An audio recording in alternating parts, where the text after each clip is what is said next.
We're entering a period of fantastic change, which is getting faster all the time. And we have two challenges here. Two challenges, one after the other. The first is to open our minds, start taking responsibility back, and remove this edifice of control and suppression of information, which will allow the full flow of knowledge of who we are to flood into the public arena. Once people start to realize who they really are and the nature of life, then we can go into stage two, which is the incredible consciousness shift that is going to happen, and is happening for many people already, but can happen for everybody if we open up to the knowledge of what's going on. And to do that, the edifice of suppression has to go. And what I see so often in the kind of what we call the New Age movement is they're focusing on the second bit and they're in denial about the first. And the second is not going to happen for many people unless we remove the edifice of suppression, because most people are going to think, what the heck's going on? And they're going to go through this great change in a complete fog of what's happening. Fear, oh my goodness me, what's happening? Two things to do here. One is to start focusing on how the world's controlled, identifying it, removing it. Secondly, then we can concentrate unhindered on the transformation spiritually that is unfolding to the year 2012 and beyond. We have a situation where the idea has been to turn us into left brain prisoners. Even conventional science accepts that the left brain is where we get intellect, logic, physical worldview. Can I touch it, taste it, smell it? Okay, it must exist. In the right brain, you have the bigger picture, the connection with the cosmos. That's where the artist, the inspiration, the creativity comes from.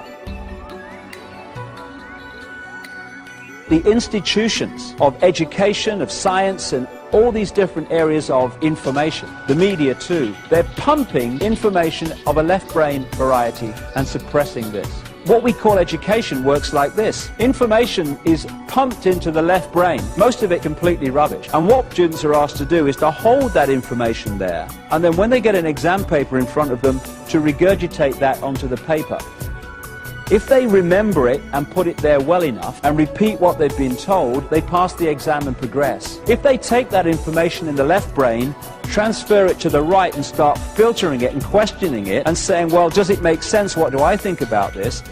And then tell the exam paper, oh, actually, it's a piece of shit, this stuff. Then they don't pass the exam and they don't progress. The education system is completely built to create left brain prisoners who are basically sponges of the official version of life. We can just balance those two sides of the brain, the intellect and the spirit, the mind and the heart, then suddenly we're transformed in terms of our perception of ourselves. What you're looking at there is I call it lower vibrational emotional range.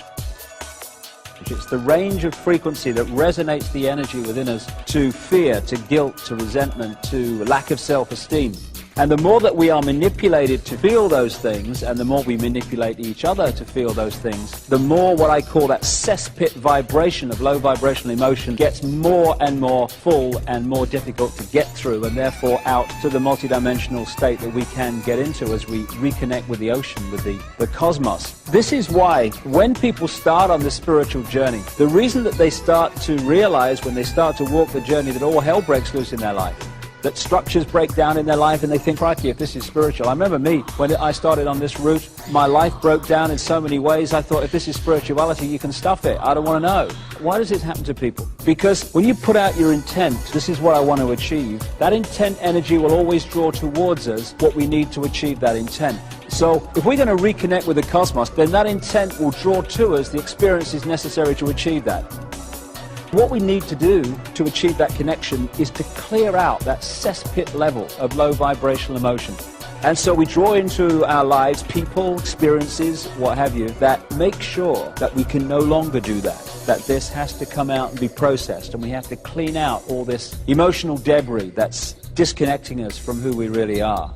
If we're prepared to walk this journey, take a step back and realize that it's actually an experience that is going to set us free rather than a really negative, bad thing that is something to do with the fact that we're not good people.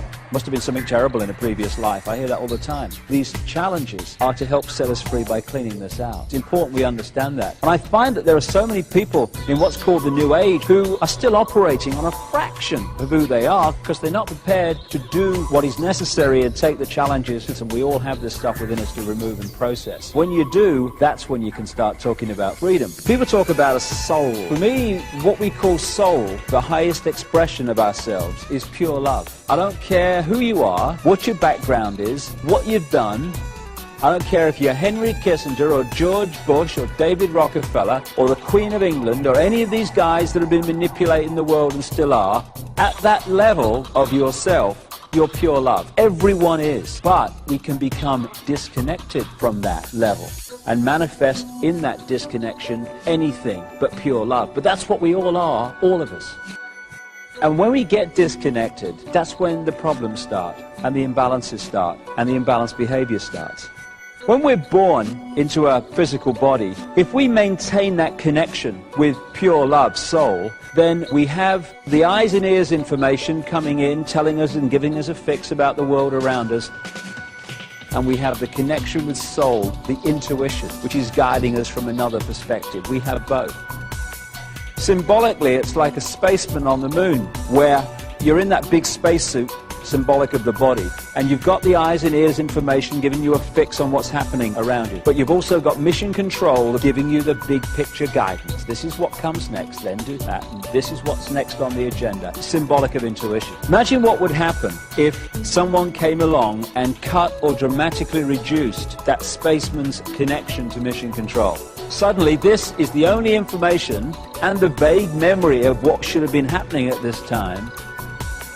And that spaceman's behavior would dramatically change within seconds and minutes compared with what it would have been had mission control stayed in big picture contact. And that symbolically is what happens to us when we come into this world. When we're born, the conditioning starts. The programming starts to disconnect us from mission control, soul.